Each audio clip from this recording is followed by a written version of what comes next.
Hello there, my name is Marcus, and the end of the year 2025 is closing in, and as always at the end of the year I'm doing a couple top 10 lists. And the first one is the top 10 expansions of 2025. And I'm stretching it ever so slightly to make it 10 this year. It's more like the 8 best expansions that I played this year and 2 that I wanted to have an excuse to talk about. But at least I get to add one more, because otherwise I would have to have included the Hisa expansion for Coexist, which the only thing that expansion does, it literally just adds a 5th player. So yeah, wouldn't have been nice to have to talk about that one in the top 10. That's pretty boring. Decent enough, but pretty boring.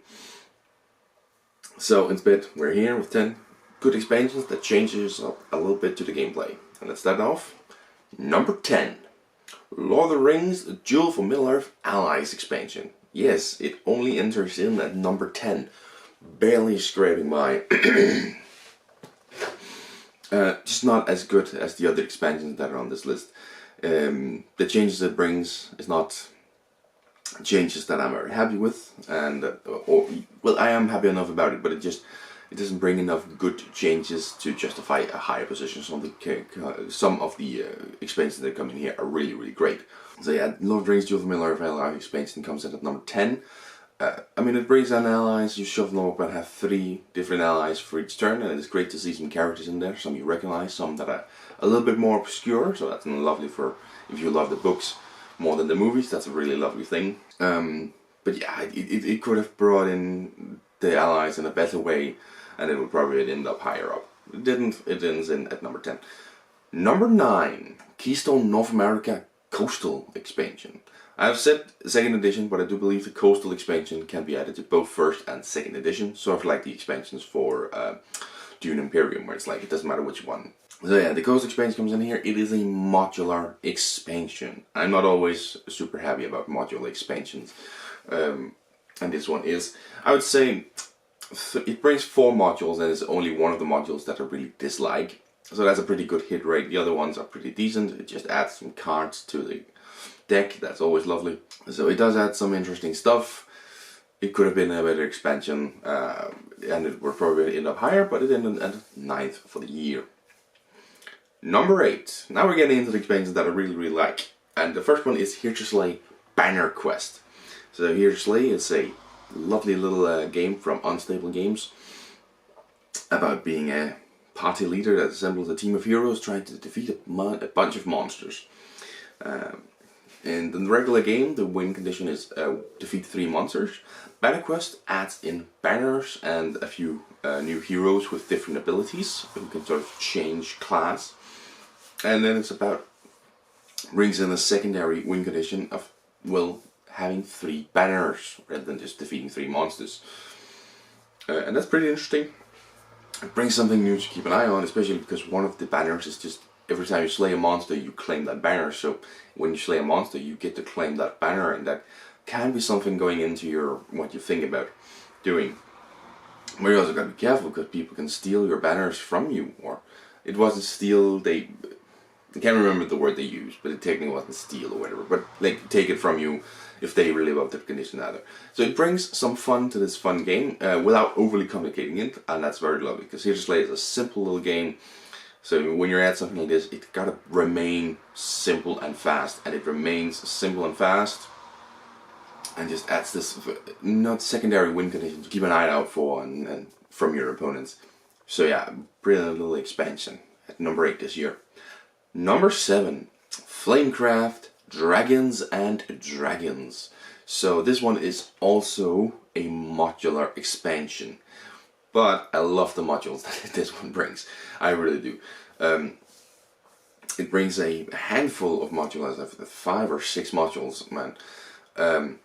One of them is just adding in dragons that are of 2 types, which is a really awesome little thing to shuffle into the deck.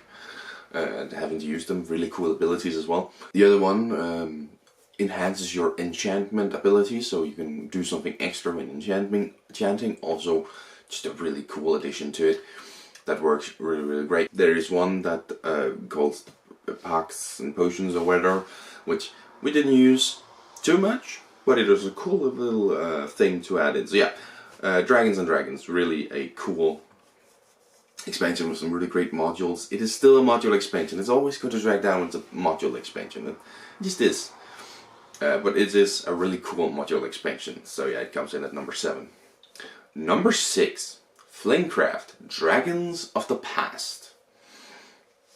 This is a promo pack, so to speak. It brings in all the promos of the past, Dragons of the Past, that they have done. And it's super awesome. It brings in a bunch of shops that they had previously put out as promos, and those are really cool to get in. Gives you 6 alternate starter shops as well. Really cool addition to the game. I mean, of course, the shops are a bit meh. Some of them aren't really that good. Some of them are pretty awesome. Some of them you don't really get to use. I mean, it brings in a 7 starter shop, which we didn't even touch in when we played with it. So that one wasn't as good. But still, I love these promo packs that just bring in all promos of the past and add them back to the game. Really love those. Not a module expansion, you can add everything at once. There's of course there's alternate starter shops. I really think they bring in some life to the game from the start. So awesome pack, coming in at number 6. Number 5, Everdell promo compilation pack. Yeah, it's another promo pack which brings in all of the promos of the past from Everdell and brings it into the game. Really just awesome. I love all the promos for Everdell that I've ever seen. The Kindergarten promo is a bit different, of course, but still really good. It defeats Flamecraft because I like 100% of the cards in this one, whereas in Flamecraft I like 90% of the cards. That's sort of why it beats the Flamecraft promo pack.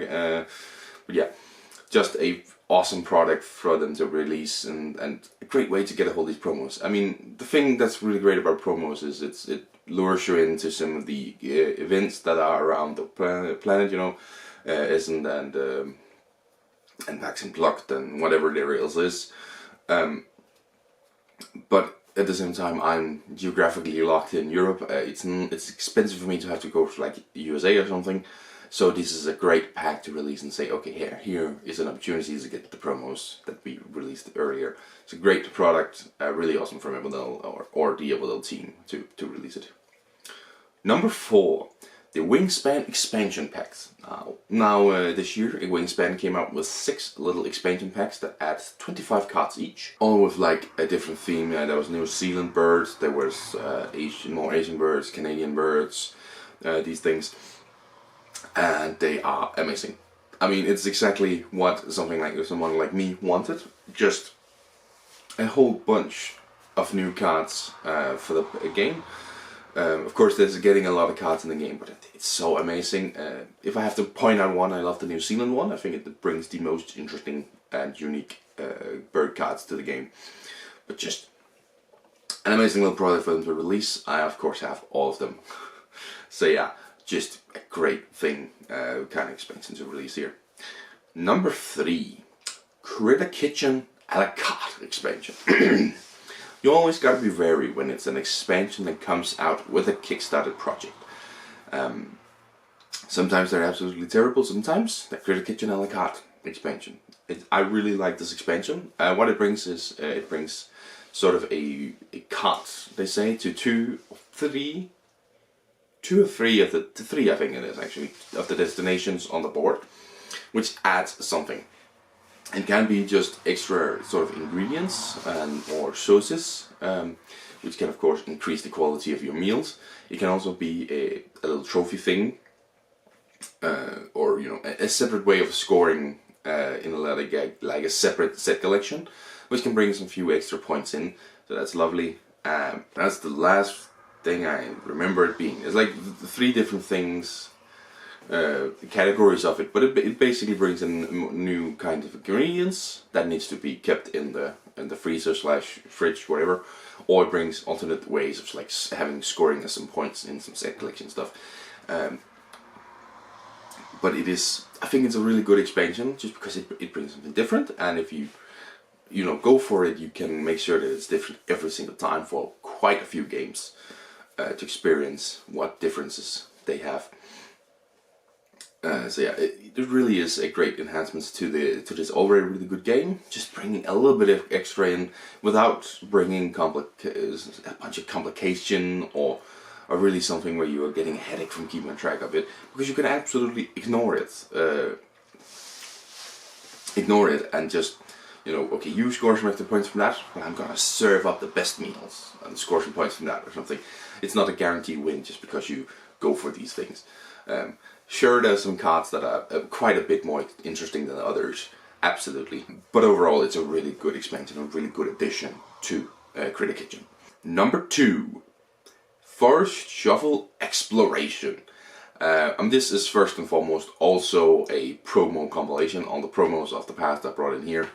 Not really, there's a few that's missing, but that is what it is first and foremost. Then it also brings in changes to the caves, and of course it brings in solo play. My friend, I have a friend who also owns the game. He also owns all the expansions just like me, and he says the solo play is really fun. He likes to play the solo. I still haven't really tried it. I haven't really wanted to, but he recommends it. I would bring that in. And one of my friends recommends the solo of this one. He thinks it's really good. The caves, just adding these little powers to the caves I think it's a really good addition to Forest Shuffle. I think it just brings in the caves to life a little bit more, which for us personally, we could use that. It's not always that the caves are used very much. So just bringing them alive a little bit more is very much a really welcome thing. And then of course you have just all the promo cards, which are amazing. It's so amazing to have these promos finally and just shuffle them into the deck. That's what I do. I don't replace them in the deck. I always just add them to the deck. But you should replace them. But yeah, and I think here I'm so happy with this. It's so amazing. It just fits right in with the game a little bit more than I think with the Everdell and Flamecraft promo packs. Just that much better. And Forest Shuffle is just a brilliant game. So yeah, Forest Shuffle Exploration is my number 2 most exciting. And finally, number 1. And this expansion was actually also my number 1 most anticipated for the year of 2025. So hit that right on the head, nail right on the head. It is Heat Tunnel Vision. I really love Heat, and all the expansions, 2 expansions so far have really been great. Just adding in, a double-sided map, so you have 2 new maps technically, where one of them contains some type of a certain rules change, or addition. I think it's a rules addition, not really a rules change. I think. And they have been absolutely brilliant. Heavy Rain was absolutely brilliant, and Tunnel Vision is really good. The Spanish map, it's the Spanish map with all the tunnels there, is such a unique, interesting map. Really a great change to Heat here, and bringing in a new, very interesting map to drive on. And of course the little changes to the mechanic thing, the rule that I added there. Can't 100% remember in my head here, but it's brilliant, just like everybody wants. So it's a amazing expansion, one that we want to play. We play with quite a lot. I will admit, none of the expansion maps have taken number 1 spot for me. I still prefer the Italy map, but they are still really amazing and just bring a nice change to Heat. You can really go a little bit cold in the maps that there are. So bringing in 2 new maps is going to bring so many more hours of fun gameplay for Heat. So Heat Tunnel Vision, or Heat Pedal to the Metal Tunnel Vision expansion, is my number 1 expansion of 2025. And those were my 10 expansions, top 10 expansions of 2025. Or top 8 and the 2 that I really wanted to talk about. Yeah, overall I think it's been a good year for expansions. There's quite a few that I haven't gotten around to playing just yet. Mostly the ones from Twisted Cryptid. But that will probably happen in the year of 2026, doing some expansion. I'm thinking about doing a sort of a expansion extravaganza of all the 2025 expansions, mostly those that I'm talking about here. Just doing one big video for all the expansions and talking about them. We'll see if I actually do that. But anyways, this was the top 10 expansions of 2025. There's of course another top 10, the top 10 games of 2025. That's coming tomorrow, and then we start the count, and then we stop the countdown of 2025 and start the count up of 2026. That was stupid, but it's, you know, it's the top 10 most exciting games and top 5 most exciting expansions. So yeah, thank you very much for watching, and I will see you in the next one. Bye!